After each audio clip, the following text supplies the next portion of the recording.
हमारे गुरु जी आचार्य श्री धर्म स्वरूप साहब से किसी ने पूछा, साहब भगवान साकार है कि निराकार है?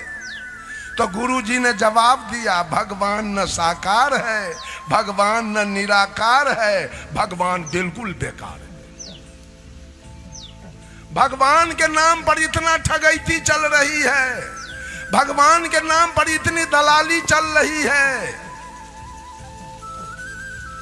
स्वर्ग की चर्चा हो रही है, नरक की चर्चा है, सतलोक की चर्चा है, वैकुंठ की चर्चा है, जन्नत की चर्चा है। सतलोक है क्या? जन्नत है क्या? साहब कबीर ने कहा, नर तू पार उतर कहां जई हो, आगे पंथी पंथ न कोई, कूच मकान न पई हो। कहे कबीर सुनो भाई साधो, जहां के पौध तहां ठहरे, जाना भी कहीं नहीं। ये सब झूठ बात है, ये सारा पंडित जी की दलाली है स्वर्ग नरक की।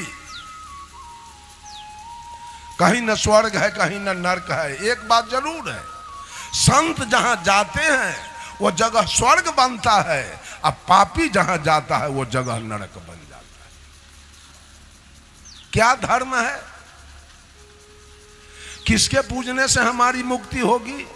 रामानंदी बनने से कि कबीरपंथी बनने से, आर्य समाज बनने से कि आनंद मार्ग बनने से, कि गायत्री परिवार बनने से, कि युग निर्माण मिशन, गांधी निर्माण मिशन, विवेकानंद मिशन बनने से, कि बाल जुगेश्वर सतपाल जी बनने से, कि सदा फलदेव जी बनने से, कि ठाकुर अनुकूल चंद्र बनने से, कि भगवान रजनीश बनने से, कि बाबा हरदेव सिंह बनने से? ये सारे लोग राग द्वेष में जल रहे, कोई किसी के गुरु को स्वीकार करने के लिए तैयार नहीं। रामानंदी में 4 संप्रदाय है, निमकाचार्य, शंकराचार्य, रामानंदाचार्य और माधवाचार्य। ये चारों में पटरी नहीं, ये चारों रामानंदी में पटरी नहीं है।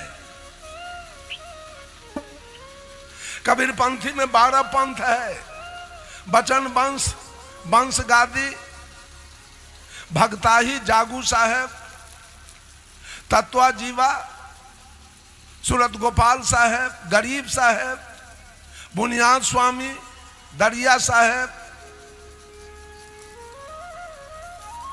पारक है किसी में पटरी? कोई किसी को चाहता है? तो आखिर मेरा कहना है, धर्म है क्या? What is religions? किसको धर्म माना जाए? किससे हमारे जीवन में मुक्ति मिलेगी? कबीर, सदगुरु कबीर पूरे दुनिया के पंथ से और हिंदू, मुसलमान, सिख, ईसाई चारों के विचारधारा को छोड़कर कबीर ने अपना स्वच्छ विचारधारा, जिसका ज्वलंत उदाहरण आपके सामने, बीजक रखा हुआ। और कबीर का बीजक भारत के हर एक यूनिवर्सिटी में रखा हुआ है। बीजक पर पीएचडी की डिग्री मिलती है लोगों को।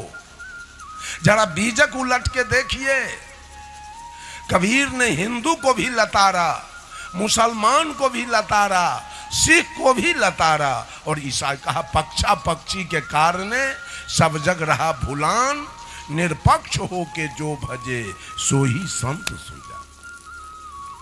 सारे लोग आप देखिएगा, एक आदमी के 1 गो चंदन मिलेगा, एक को 2 गो चंदन मिलेगा, एक को 3 गो चंदन मिलेगा, एक को पूर्वे पश्चिमे मिलेगा, एक को उत्तरे दक्षिणे मिलेगा, एक को एगो ठोप मिलेगा, आ एगो के देखिए भर मांग लेपले है, जो भैंसी देखे तो भड़क जाए। ये कौन चंदन से भगवान रीझ जाएगा? कौन चंदन से भगवान रीझेगा? कौन वो पंथ है जो कल्याण देगा, मुक्ति देगा? बंधुओं, राग और द्वेष में सारा सृष्टि फंसा हुआ।